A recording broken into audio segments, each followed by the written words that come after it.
Hello, welcome back for more Analogue Pocket action here on my channel. Mr. Paddington here. They said it could not be done. They said that there was never going to be a PlayStation Emulator for the Analogue Pocket, but that's what we are going to talk about today. Before we do that, subscribe to this channel because I have more Analogue Pocket video coming. And if you like this video, leave me a comment and let me know what you want to see next. Let's have a look at what's going on with the PlayStation Core for the Analogue Pocket. Before we go too deep into what I have to show you today, some basics. So Analogue Pocket is designed with FPGA architecture.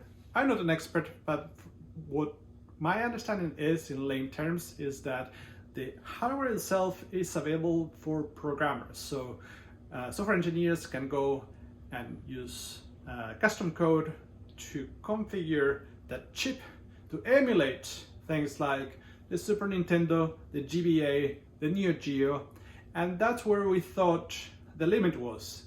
We thought that because of hardware limitations, something like the PlayStation, the Saturn, or even the Nintendo 64 will be too much. There's not enough hardware to be emulating that, and that might still be true. In spite of that, someone on Twitter called Pgate1 posted recently their emulation, their core for PlayStation. So let's have a look. So here's the Pgate1 on Twitter. They are posting in Japanese, so I'm going to tap here to see what are they saying. And here's their video of the PlayStation Core running on the Analogue Pocket. You can see this person is using a developer pocket, which I hadn't seen before. It's interesting that there's hardware dedicated for developers so they can do things like that. Now, this is looking good. The Sony Computer Entertainment logo popped up. Now the Sony PlayStation logo is showing up. It's interesting to see that it's a little bit blurry, but there's some like engineer, developer, alpha, info at the top right of the screen, which I hadn't seen before, and I hadn't seen in any of the cores that I've been running. Also, this is very early days, so some things are not working. So great, he's running Tobal. Tobal is loading. Tobal was a fighting game from the PlayStation era, with characters designed by Akira Toriyama, who is the creator of Dragon Ball. And yeah, it's running. It's slow, and there is no sound. It's not that I don't have this running. There's just no sound. But it is a stepping step? No, but it is a step in the right direction to achieve PlayStation emulation on the Analogue Pocket. I'm on the side of everyone else. I don't think that it is possible to do full emulation on the Analogue Pocket because there's too much going on. But someone will prove me wrong. If this is a first step, maybe there's some kind of expansion pack or something else that they could do to make this happen.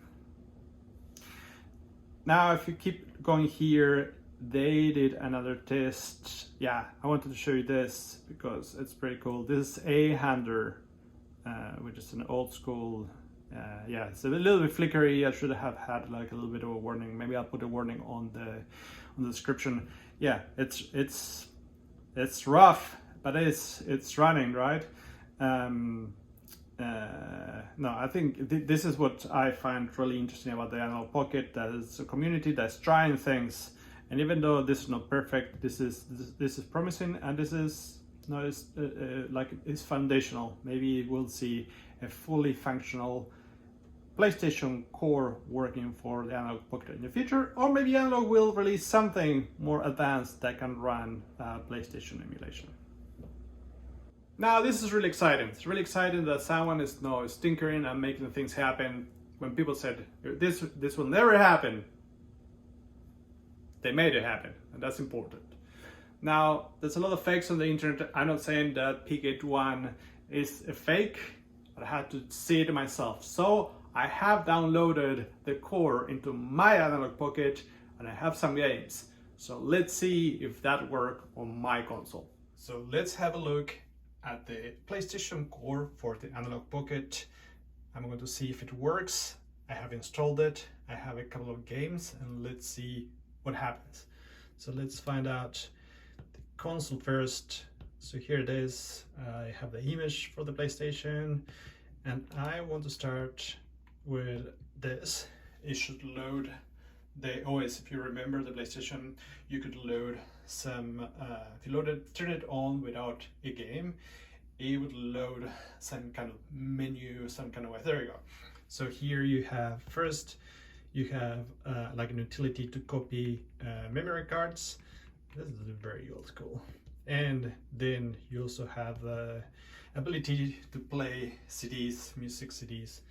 So this is working off the emulator, which is incredible. It's incredible that this is working. And one thing that you probably notice is that there's no sound. So that's a limitation of this, this build. The other thing I'm going to try here, one really quick, see if I can run a game. So I have a couple of games. This is the one that's supposed to work. So let's give it a try. This is promising, no sound, but let's see what happens. Yeah, so for this video, I actually edited. I waited for quite a bit and nothing loaded. So I don't know if it's something wrong with the build or something with the games that I have in there. So there you go. This is what we have today for the PlayStation core on the Analogue Pocket. So there you have it. People said you cannot do PlayStation emulation on the Analogue Pocket. It's impossible. And yet someone went above and beyond and tried to make it happen. It's not perfect, but it's a step in the right direction. No, we'll have to wait and see what other developments come in this space. Now, maybe it will never happen because, again, the hardware limitations are real. But maybe, no, like I said before, Analogue might release a bit different type of hardware. Now, someone pointed on that Mastodon as well.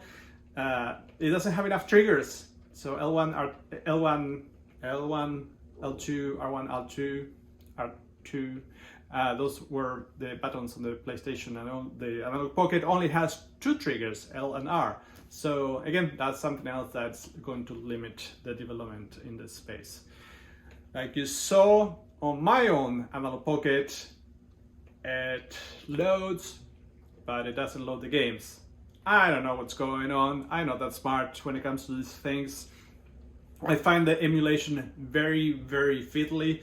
If you don't do the right thing on the right spot, with the right name, with the right whatever, the right time of the day, then it doesn't work. And obviously I'm missing something to get those games running on the Analogue Pocket. And this is all we have for today. Thank you so much for watching this video. Leave me a comment if you have any questions. I'm happy to answer them in the future video, where it is about the Analogue Pocket, any other cores, how's it running GBA games or like any other consoles. Let me know what you want to see. That's all for today. Like I always say, keep on collecting.